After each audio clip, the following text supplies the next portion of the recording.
Yeah. So yourself, your legislative work. Scotland. Oh, well, my PhD is in to tell the Chinese audience the Ghanaian approach towards AI and what do you aspire to? And then maybe I can pick something out of what you've said. So 8 years ago, yes, we had 6 Right. buoyant telecom companies. They were doing well. Today, we are left with 3. So monopolization is going. Exactly. And with the 3, 2 are actually struggling. So The one that is doing very well is the MTN. The South That African owes, one. yeah, the South African one. That owes about 90-95% of the market. So it's almost monopoly. Exactly. You understand? Right. So if you were to convince me that The free market. the free market is what will help to develop the citizens, Right. I will say no. As against what we have here in China, which is working. I don't think the Chinese... And look, in all of these, we still have about 4.5 of our citizens in Ghana not connected. 4.5 million. 4.5 million. Yes, So of what's our citizens.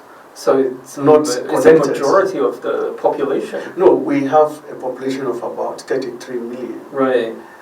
And So it's 4.5 million Not Ghanaians connected. are still not connected Right. to telecom services. So whether voice or data, Right. they are not accessible. They can access it. You understand? Mm. What has that left us with? Mm. Nothing. Mm. It has not helped us in any way. Market-driven economies. I don't believe in that. That's a capitalist way of, doing things that doesn't inure to the benefits of the masses on the ground, but gives so much money to the corporations or to the so-called investors. So the question is, why is government not able to manage? You understand? If government is not able to manage, maybe because people take advantage of the fact that this is government properties and they are corrupt and want to, have their share of whatever it is. Government should be at the leading role or front role of providing the enabling environment, providing some basic facilities to allow those corporations, private companies to use. The Ghanaian model is such that the reason why about 4.5 million Ghanaians are still not connected to the telecom services is because of lack of infrastructure on the ground. Yeah. Because the companies that are profit-driven are It's too not expensive attracted to in going to areas where they think it's not profitable. Yeah.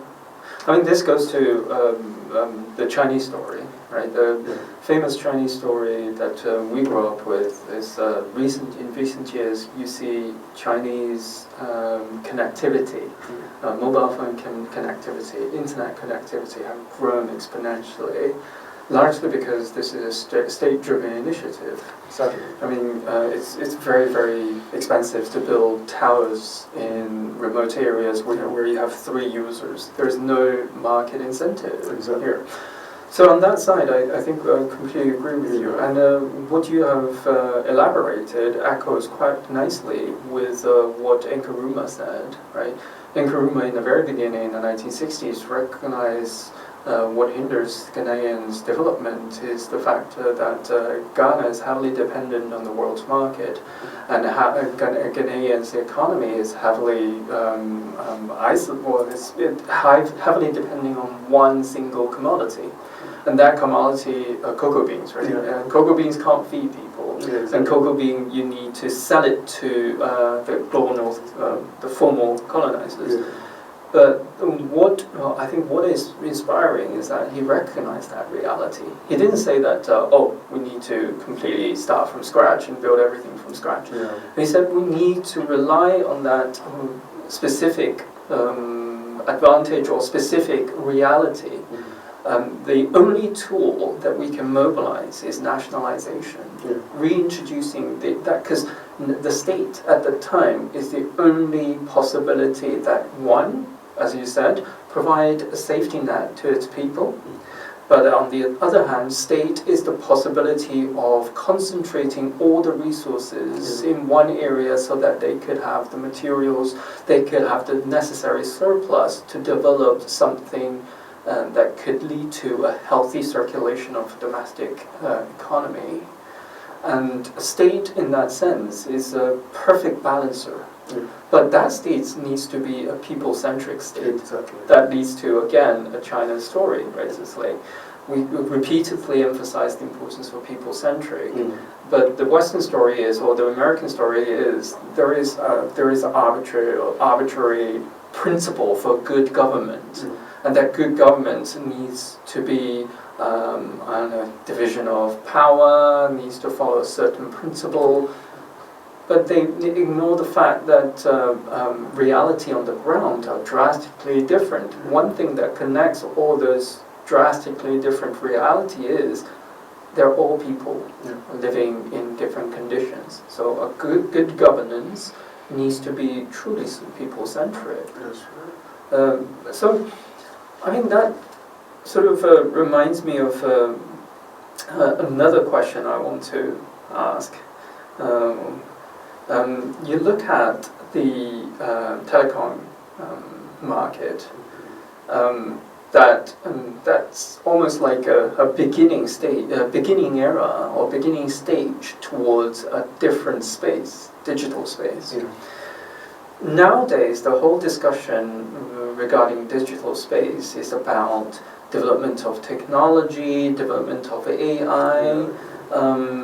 What is your understanding of the importance of AI to, one, the Ghanaian people, second, to the global south?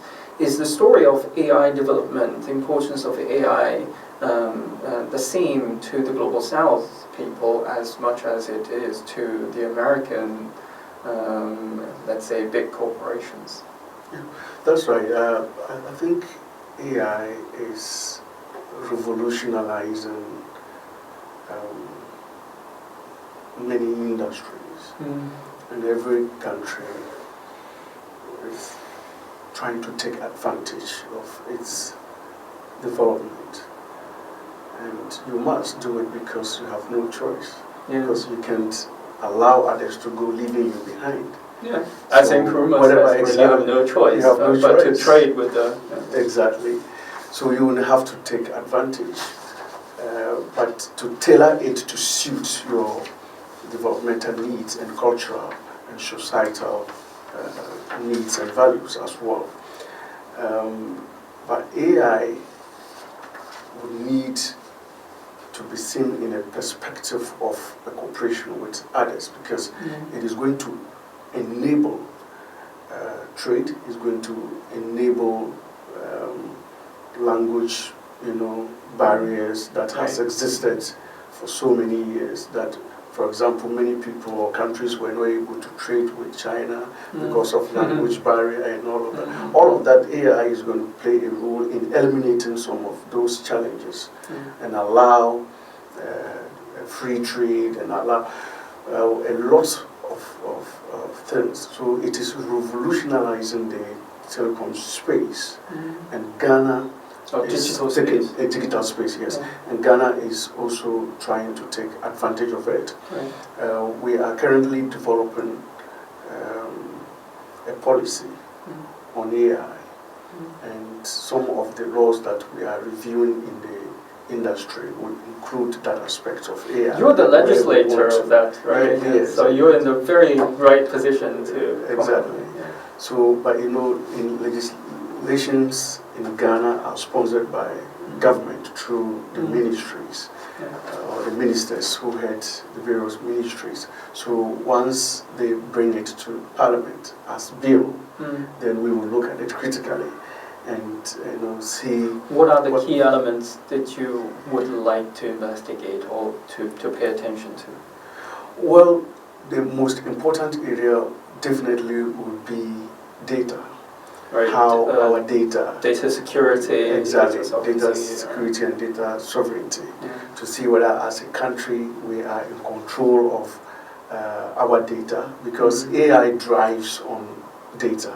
Right. If you have the data in the health industry, data in education, data in agri, data in transportation, all of that put together is what would make meaning for you, is what would assist you in your decision making.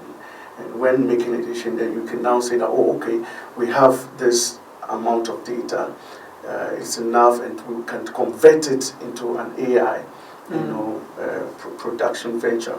So data is very important, and how that data is protected and used is very critical in ensuring our digital sovereignty going forward. Otherwise, you're going to sit down as a country, and other countries would impose on you their AI technologies and shaping your life for you, when in actual fact, you could take ownership of your own data and use it to suit your peculiar needs. So it's very, very important when that bill comes. We will scrutinize it as in Parliament and ensure that it has what it takes to drive through the AI industry that we want to have. Other countries are in the lead of AI. For example, China. It will be very, very important for us to collaborate with China to, understudy them and see how they are using AI to develop their various sectors, such as health and agri and all of that, so that we can replicate same in our country. We don't need to go and reinvent the wheel. We just need to see what is available and what we can take advantage of and use it to suit our peculiar needs. And that is what is important for Well, I think you mentioned the particular needs of Ghana. To China, the discussion about, of course, the AI or digital space is relatively new. Everybody was not certain about it. But I don't know if you have paid attention to the Chinese media or the Chinese governmental publications. The firm state's line towards AI is that AI needs to be combined with real economy, and real economy that focuses on production. Things that you mentioned, like putting food on people's table, securing jobs for the actual human being. So AI is treated specifically as a tool to empower the people-centric real economy, and that's I would say the guideline principle. But in exactly how we could incorporate these two remains unexplored. And also, of course, digital space is not only limited to AI. Digital space has other sort of elements, such as cryptocurrencies and of course you mentioned the data things, and all these elements, they are imperialist in nature, but not necessarily. If we treat them as a tool, as a new space, it doesn't need to be organized in an imperialist way. So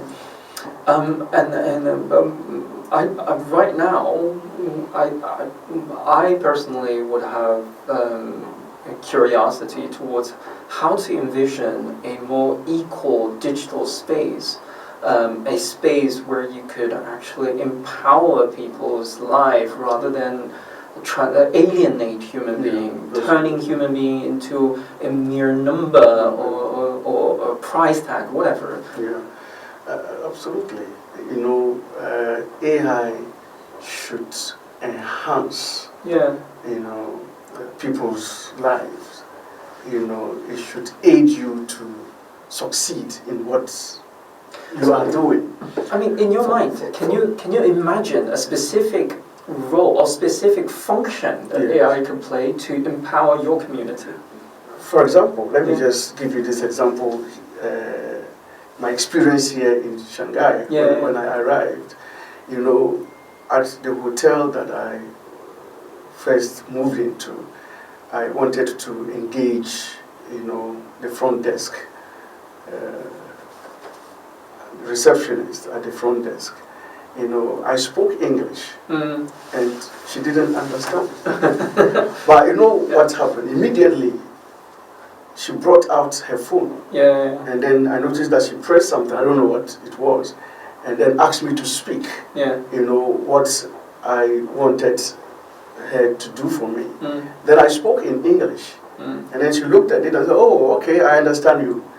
I mean, that was the empowerment of AI. True, yes. Right? Facilitated communication. Exactly. So that can help the local woman in my constituency to be able to communicate to the outside world, to be able to market her produce that she sells to somebody in China. But that cannot exist alone, right? You need an actual road to transport. To transport, yeah, exactly. So that is why I'm saying that AI helped revolutionize sectors, industries, and enhances trade and individual lives, makes your life more comfortable to you. So long as that market produce can be transported from the farm to the house and from the house to the market, there is the need to get a buyer for it. And how do I get a buyer who doesn't speak the language that I speak to be able to appreciate that this is what I have and this is what it can help you for you to take a decision to purchase that product? AI will transform that. And it will transform communities, local people, and enhance their lives. That is what is important. So I expect that the government should be the driver of the process of getting AI to everybody and making life easy for the citizens. Or the facility exactly. could support AI. Exactly. Right now, particularly with the largest and modern day government, the legislator stays with their head up in the clouds. Exactly. They lose touch with the grassroots, the people. Yes. That's the case with Global North, but gradually you do see that's the case in the Global South as well. What you just described is of vital importance. The legislator, the decision maker, as well as political activists, they're not only just working in an institution that is called state, the state is embedded as an organic component in the environment that is called the society. Exactly. And fundamentally what makes the society is the human connection. That's right. And that human connection, making the society, making the states, and also making what we call the market. In this case, we're fundamentally deviating from the neoliberal rhetoric that consider market, society, and states as three separate spaces, but in reality they are intertwined. They're interconnected. They're connected by human beings. Right. And so is the digital space. Digital space is only meaningful when you have people in there. And then it's only meaningful if you really contribute to the life of human beings. And there are niche elements that just came into my mind. I've been traveling to Africa, some of the African places. Sadly, I haven't been to Ghana. I hope to amend that mistake very, very soon. If you haven't been to Ghana, then you haven't been to Africa. Oh, yes, I take that. I'll take that. But we're the gateway to Africa. One thing that came into my attention is that how fragmented the society is. Not necessarily as a community, but people are separated by language barriers. That's true.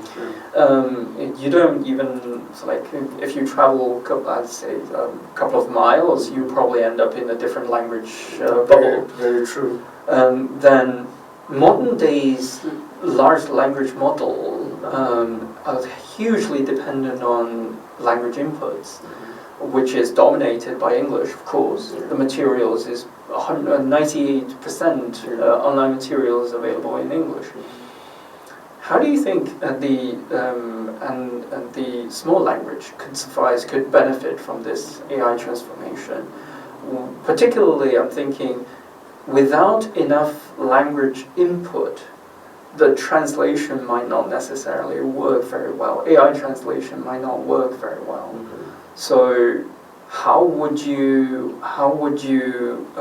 enhance people's life with AI, but at the same time protecting sort of the digital sovereignty? Because you would need technology to process those small languages. Technology that I would assume Ghana wouldn't be able to afford to invest it in. In this case, would you think that there is a possibility to cooperate with the international partners? Yes, definitely. See, the technology industry is such that you cannot go leaving others behind, no matter how small they are. Yeah. Everyone in the technology, with technology, it's very important to recognize everybody so that we can get everyone connected and get everyone participate.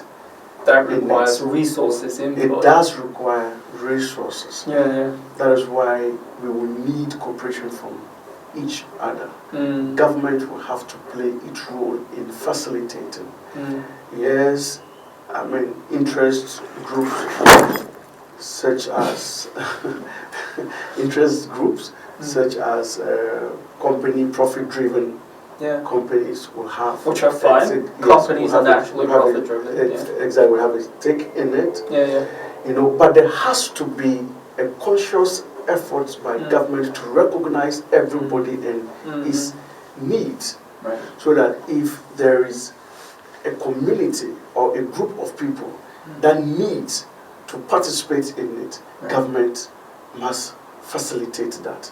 So in preserving languages, in fact, it's one of the things that my people are doing back home, because we come from a minority tribe, and we feel that in so many years to come, maybe in about 15-20 years, in fact there is a research to that effect, that in about 15-20 years some languages may be extinct.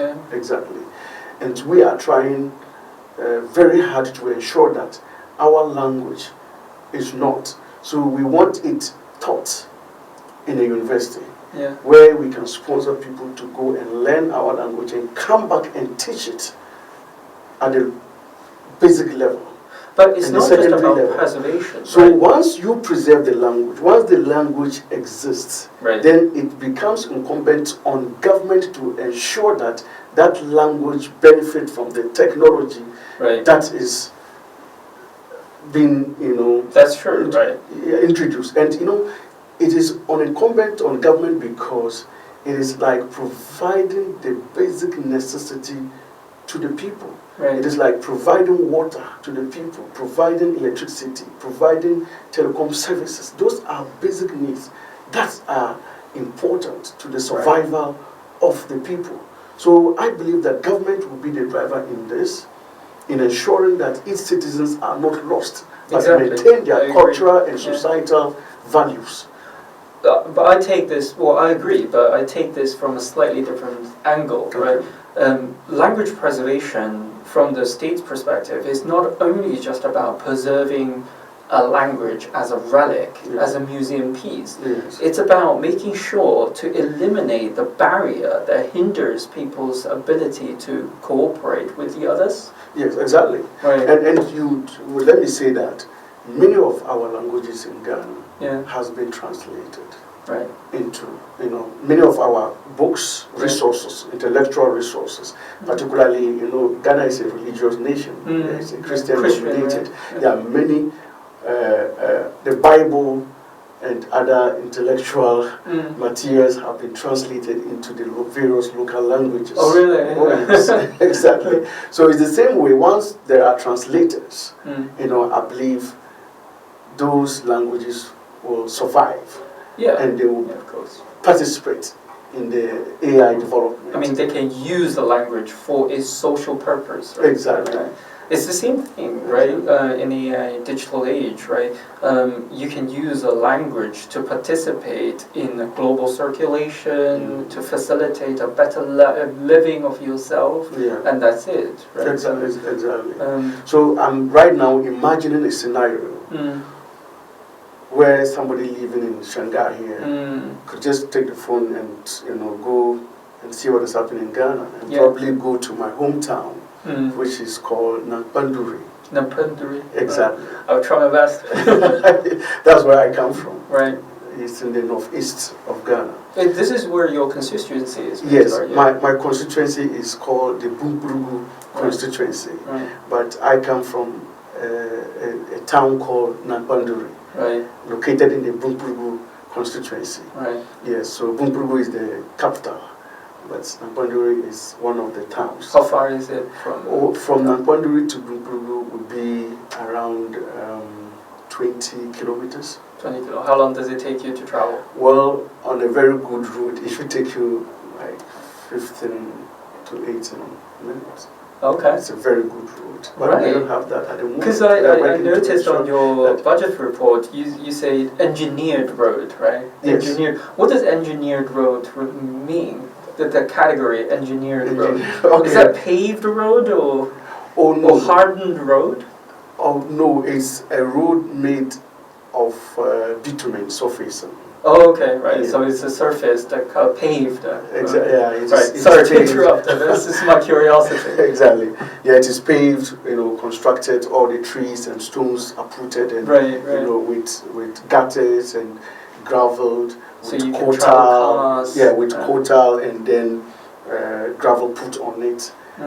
So it's a tied road. But it is called, the technology is called bitumen surface. Yes. So I am imagining a scenario where somebody is sitting in my village in Nampanduri, a woman maybe who has tomato to sell, and somebody will be contacted by another woman here in Shanghai looking at the distance. So these are two different people, far away from each other. They don't speak the same language. One speaks Chinese, the other speaks my language called Moa. Exactly.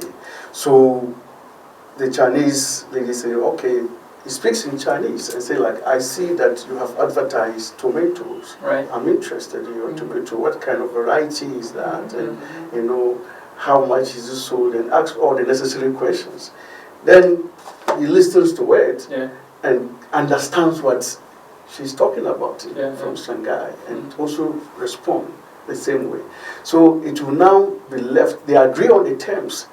Monies can easily be, transferred through, electronically, and then everything is agreed. The problem will now be, how do we get it from... That's my question. Exactly, I know you're getting there. So how do we get it from Nampanduri to Shanghai? And that will be left with other intermediaries.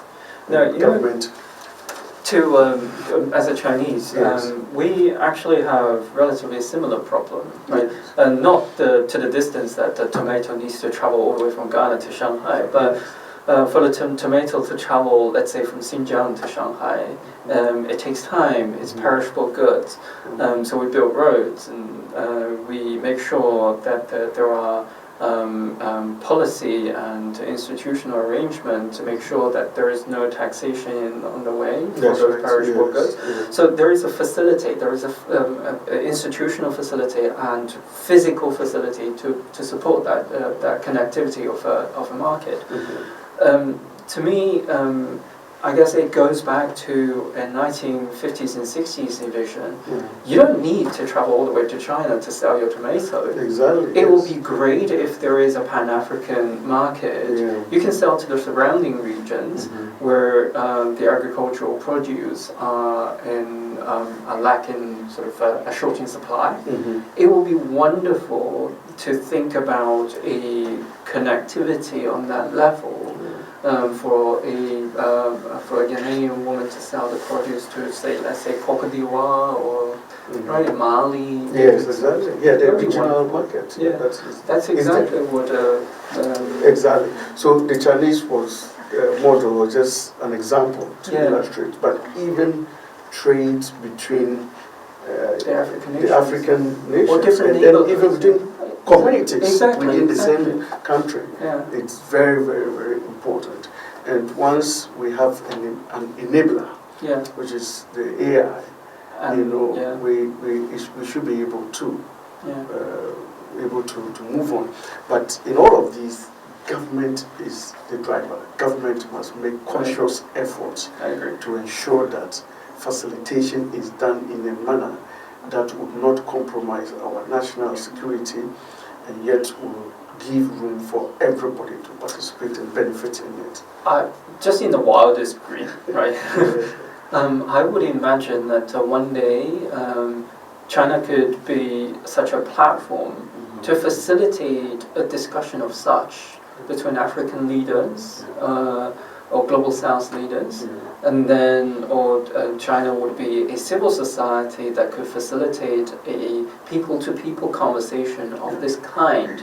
As an educator, but to your mind, what role can China play in your vision? Well, I agree with you that China could be the one to facilitate all this, because it is in the interest of all of us, particularly in the developed countries. It is in the interest of China to not sit down aloof and watch us, but to say that, okay, so I have developed, I'm the big brother here, I will show you the way.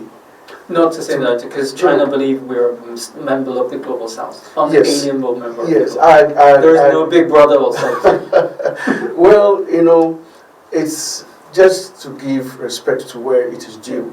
Yeah, but not two ways that we are looking up to China in so many ways. And if they can facilitate, we are being diplomatic, but the fact of the matter is that China has grown, and can serve that role, because it will not make sense if China is comfortable and some part of the world people are struggling to survive. I'm not sure China will be happy to see that.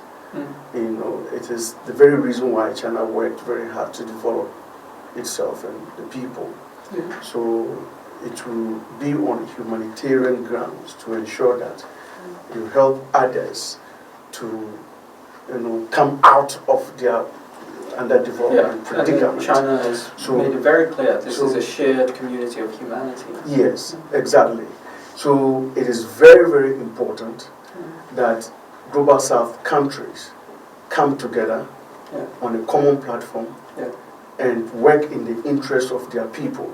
But somebody must have to drive the process, to take the lead the process, facilitate the process.